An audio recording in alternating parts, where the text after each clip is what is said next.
Para surpresa de absolutamente ninguém, o chileno Rodrigo Maia, presidente da Câmara dos Deputados, resolveu deixar claro de que lado está, até que disfarçou e enganou bem os novatos deputados da Câmara até o início da semana. Mas decidiu tirar a máscara e criticar o pacote anticrime do Ministério da Justiça, batendo de frente com Moro, e sentiu a sua completa insignificância perante ao ministro sendo bombardeado pelos internautas. É como disse Caio Coppola, quem nasceu para ser Maia, jamais será Moro. Abalado e irritado com seu amigo Temer e seu sogro Moreira Franco presos, além de atrapalhar a votação do projeto anticrime do ministro Sérgio Moro, o deputado, que nasceu no Chile, começou a fazer graça com a reforma previdenciária. Maia declarou que a responsabilidade pela articulação não é mais dele, e sim do Bolsonaro, e que quando o presidente tiver a maioria e achar que é hora de votar a reforma, deverá avisar e ele pauta para a votação. O fato é que os poderosos da Câmara querem que o governo compre o Congresso, reintroduza o famoso toma lá da cá. Isso Bolsonaro não fará, por isso a irritação. Essa velha forma suja de fazer política não será mais tolerada. Se Maia não quer trabalhar, que abra a mão da presidência da Câmara e passe as responsabilidades para o vice. O Brasil não pode esperar. Uma boa dica do jurista Antônio José Ribas Paiva para o presidente da República. Bolsonaro foi eleito para limpar o Estado dos comunistas ladrões e do entulho da ditadura do crime. Presidente, não perca tempo negociando com a freguesia da Lava Jato. A prisão de Michel Temer causou mais pânico no PT do que no MDB. E não foi por pouco, pois os maiores nomes do partido, incluindo Lula, saíram em defesa do suposto rival golpista. Somando isso ao fato de que a OAS entregou Dilma sobre os esquemas envolvendo obras do DENIT na gestão Lula, quando Dilma era ministra da Casa Civil e tinha, segundo o Estadão, amplo conhecimento do esquema, temos o cálculo exato do que pode estar tirando o sono da petista. O jornalista Guilherme Fiuza ironizou a questão no Twitter. Urgente, testa de ferro do maior assalto da história, Dilma Rousseff, a Paza Dilma, continua à solta, numa boa e falando pelos cotovelos. Segundo especialistas, os justiceiros da nação foram hipnotizados pelo charme pessoal da mulher sapiens. Enquanto isso, a pior presidente da história do Brasil, Dilma Rousseff, segue com a vida boa, passeando pela Europa. Tanto seu sucessor quanto seu antecessor já estão devidamente enjaulados, um deles pagando por seus crimes e o outro no aguardo. É tamanha mordomia que entre os ex-presidentes que gastam horrores e mandam as contas para o Palácio do Planalto, Dilma foi a quem mais gastou em 2018. Diretamente da cadeia, não se sabe como, Lula gastou R$119 mil, Sarney 158 mil, Collor chegou a 306 mil e FHC foi o mais econômico, com R$41 mil. Já Dilma conseguiu torrar R$632 mil dos recursos públicos. Agora a petista passeia por Londres e Madrid. Retornar ao Brasil só dia 25. Imagina o medo da petista de pisar em solo brasileiro, sabendo que pode ser a próxima da fila a ir pra cadeia. Enquanto essas raposas velhas moem o dinheiro suado dos brasileiros em mordomias, amparados por leis que afrontam a realidade brasileira, o governo Bolsonaro está bastante focado em cortar gastos e garantir que o dinheiro público tenha o máximo de valor economizado. Com esse foco, até o dia 29 será divulgado o decreto que detalha quais gastos foram cortados, com o bloqueio de 29,8 bilhões de despesas não obrigatórias no orçamento de 2019. Os cortes foram realizados por Paulo Guedes e equipe. A prisão de Michel Temer revelou o quanto é importante acabar com o foro privilegiado, que só serve para proteger os criminosos, que ficam intocáveis debaixo da toga suprema dos ministros do STF. 3 meses após perder o foro privilegiado por deixar a presidência da República, a Lava Jato não hesitou e colocou o ex-presidente atrás das grades. Isso jamais aconteceria se Temer ainda contasse com a prerrogativa do foro. Sem dúvida, o fim do foro privilegiado privilegiado será um avanço civilizatório e nós estaremos caminhando na direção de uma nova justiça em nosso país.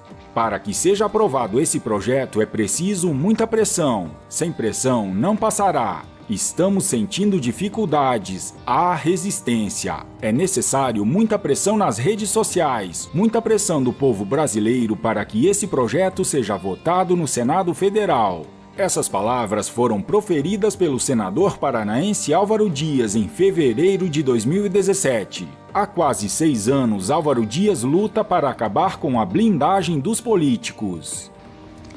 Veja, tem uma coisa muito importante que está ficando em segundo plano. Eu não me conformo com isso. Eu não entendo como é possível alguém reivindicar uma nova justiça sem acabar com o foro privilegiado. Eu não entendo como alguém possa acreditar numa nova justiça preservando o foro privilegiado, sendo contemplativos com essa estratégia protelatória que tem por objetivo salvaguardar o interesse de marginais da política, da administração pública, que cometeram ilícitos e que estão sendo protegidos por esse manto execrável do foro privilegiado.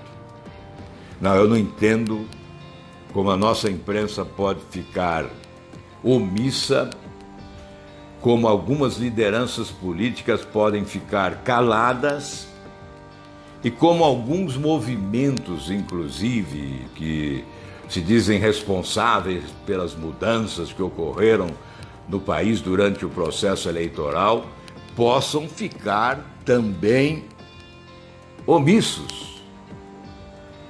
Olha, em 2013 a população foi para a rua fazer o quê? A população brasileira foi para as ruas em 2013, a partir de 2013, em várias oportunidades, exigir mudanças, exigir uma nova justiça. Mas como nós vamos consagrar uma nova justiça no país se nós não acabarmos com o foro privilegiado?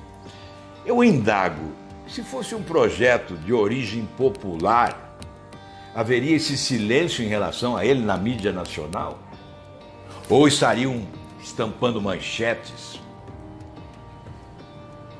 Por quê? É porque é de autoria de um modesto senador que esse projeto fica empacado.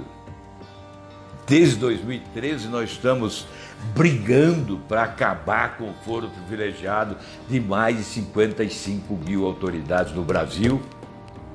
É porque é de autoria de um parlamentar? Por que essa dificuldade de dar crédito a alguém na política do país? E de dar só espaço para o negativo, para o escândalo, para o crime, para o roubo, para a corrupção? Não há necessidade de divulgar o nome do autor. Divulguem a causa. Divulguem a causa. Exijam comportamento, atitude, providência em relação a uma causa essencial para o país. É isso que nós estamos reivindicando. Não quero saber dos méritos da vitória, da iniciativa, não quero saber nada disso, não importa. Deixa isso para lá. Não sei nem se eu serei candidato alguma vez mais na vida. Não é isso que importa. O que importa é a coerência, é a postura, é a atitude. Ou eu quero uma nova justiça ou estou mentindo. Por que o presidente da Câmara não coloca em votação o projeto? Qual é a razão? Não adianta trazer pretextos que gostaria de alterar o projeto, porque alterar é para camuflar, é para mistificar, é para escamotear a verdade. Como diz um ex-ministro do Supremo Tribunal Federal, ou você quer ou não quer acabar com o foro privilegiado. Se quer acabar com o foro privilegiado é desta forma, é acabando com ele. Não é inventando desvios, subterfúgios, não. É acabando mesmo com o foro privilegiado. Por que acabar com o foro privilegiado? Quero um exemplo recentíssimo, né? Nesses 5 anos, 151 pessoas foram condenadas aqui em Curitiba, na República de Curitiba. E lá no Supremo Tribunal Federal, apenas um deputado foi condenado. Aqui a soma destas 151 pessoas presas, 151 pessoas condenadas, dá mais de 200 anos de cadeia. Lá dá 13 anos de cadeia. E lá estão, evidentemente, luminares desse processo de corrupção no país. Artífices principais do processo de corrupção estão entregues ao Supremo Tribunal Federal. A impressão que fica é que essa estrutura do Supremo foi idealizada para não funcionar. É para não funcionar. Então, se nós acabarmos com o foro privilegiado, todos esses luminares a que me referi, entre aspas, né, esses artífices principais desse grande escândalo de corrupção que a Operação Lava Jato investiga, serão tratados aqui como cidadão, não serão mais colocados no alto desse pedestal de privilegiados, como se fôssemos diferentes diante da lei no país. Aí sim nós poderemos dizer, o artigo 5º da Constituição está sendo respeitado. Lá diz que somos iguais perante a lei, mas não somos. Porque lá o dispositivo que nós estamos excluindo agora com o nosso projeto, esse dispositivo é que introduziu essa aberração do foro privilegiado.